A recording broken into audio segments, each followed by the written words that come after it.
Hello, Simple English. Miso YouTube channel tang le Facebook page ring fine. Nui sar chung in chibai bukle. Voina point in kan phan tang kai le nge the tu sap tong kan sir haule don ani. Ti chuanin video pathum kalo post sota C1, C2, C3 theng khanin. Ti chuan kalo post chun zom le zel dona somga na thengin C50 thengin. Ti chuanin tuna video pathum kalo post sota ilo en chuak ve nge ka ring ani. Ilo en chuak to ani chuanin comment lama I hlok pui ani chuan yes lo ti dur chen ka som tak se cheni ti chuanin keima po challenge pakhatom chunge ti chuanin tun thla nge January thla hianin subscriber atlember si nga tal hi keima hian ma chop ka nei ni kumin nge hen sang ni som ni pale hen subscriber za ni lovin sang khat pon lovin sing khat pon ni lovin nuai khat nei ka tumani chu keima ma chop ani chu a hlok tling thainan pathian a poimo di chuanin nangma po kha I poimo ani mino share sak ve thina ka YouTube channel le video te hi ti chuanin ilom viawan kaipo kalom viawang kalome ole video asai lutuk lomnan tuna chuanin kan zirlai te lawzir sun somang o ithil kom lutuk ani chuanin ikting kan sayang ithil kom lutuk thian thil kom te kan nei ngai em nei ngai ni chuan comment lama yes ti kera ngai lo ithil kom lutuk ani chuanin you are spoken divang so mang you are so stingy you are so stingy you are so stingy omje chu ithil kom lutuk ti na ani isuanin taimaro ani chuan tingan soyang pakhat pa po fiam thun soi thina taimaro mintia taimak dan turte le na te min pe bok si lo ten ka taimak theyang ate tro taimaro tia kan soi kha hetiang hian sap tong kan soi theini be hard working omje chu taimaro tina ani mai ni be hard working I thian te emo I mer khre te taimaro ni chun hei hian sap tong how sharp theini achan khre lo chun thinim do chong lo ni chuanin har su ani chuin tingan soyang kan naw te mo lo har view theya big in chunga te mo ti chuanin heavy committee na te le thil ti ho na te lo har theya ti chuan chu tiang naw pang ke chu hetiang hian sap rung kan hau thai ani ma se dam deu hau tu ro vin bak lo tur don't be mischievous don't be mischievous ti mai tu ni omje chu har su ti na ani mai ni don't be mischievous ti chuanin alan dan ang em chuna alo hai hi kalo soi fia lokanga hemi kan thian te mo kan mer hre de khi a mel deuh lekhin om thin tro ma se ataka chuanin kai ni ai te hin an lo finga ti chuan talent ti hen lo nei thathi na ni khatiang kha mi hi an omani chuwang chuan mi hi an thom no tang emo an che zia tang te hianin an ma ni kan hriat chiang ma te hianin kan va soi sel tur mino kan va jak tur ni lo chu apoimo khop mai alandan ang em chuan alo ani chuanin ngenyang he is not such a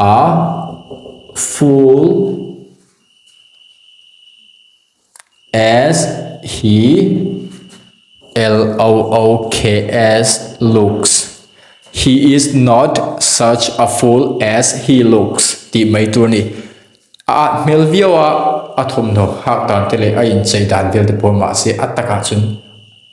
chunin a soi tu ai khan lo fing te ni khatia kan soina khanin he is not such a fool as he looks.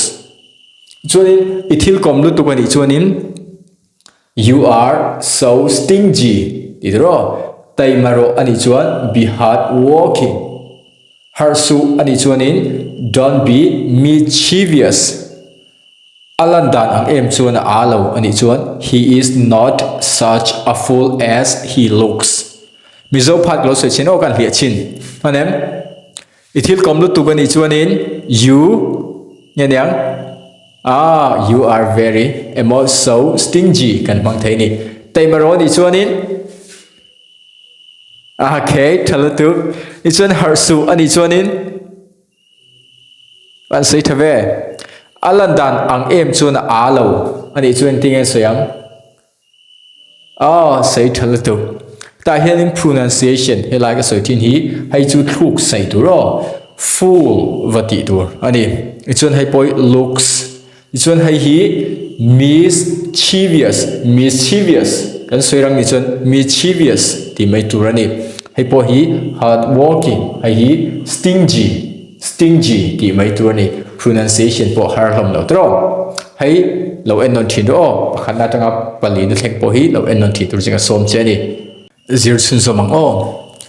beng cheng su bible ka chiar me kania beng cheng su bible ka chiar me kania hay hi sap tong in heting hian kan soi thai ani beng cheng su ni chuanin don't make noise don't make noise ta hian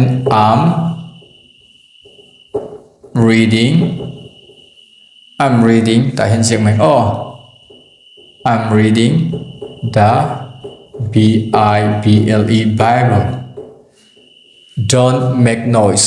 I am reading the Bible ti mai tur ani ta hian in spoken a hi chuanin I am hi am khatiang khanin kan soi thin ani don't make noise I'm reading the Bible ti mai tur ani ichuanin engye I aidu restaurant ate kan kalta emo kan thian te kha dora kan hruaita dekhan engye aidu engye cha du khatinga kan soina khanin hai hi kan hmang thai ani WHAT word WOULD would what would you like to eat what would you like to eat ti mai tur ani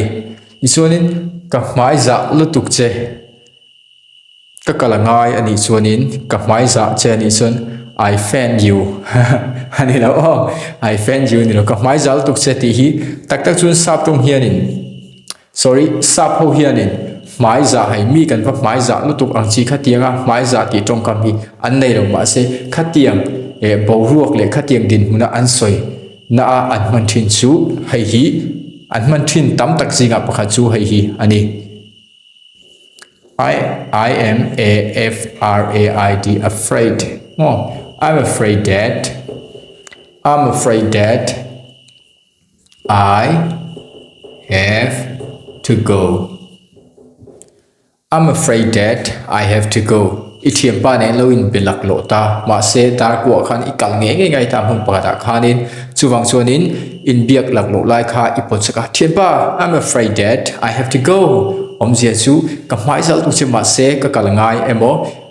ka hmai zal tu che ka kalangai hatiang kan soina khanin hai hi kan mang thai ani ti chuanin ka chaw ani chuan ting an soyang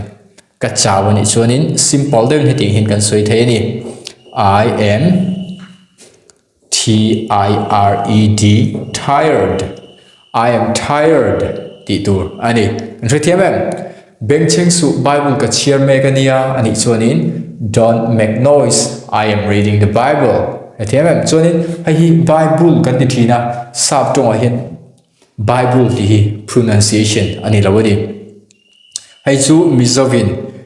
hemi sap tong kan la ti chun keima ni mizo ophoi hianin kan mangta hemi Holy Bible te potro chuanin chuwang chuan Bible ti tur ani Bible ti tur chuanin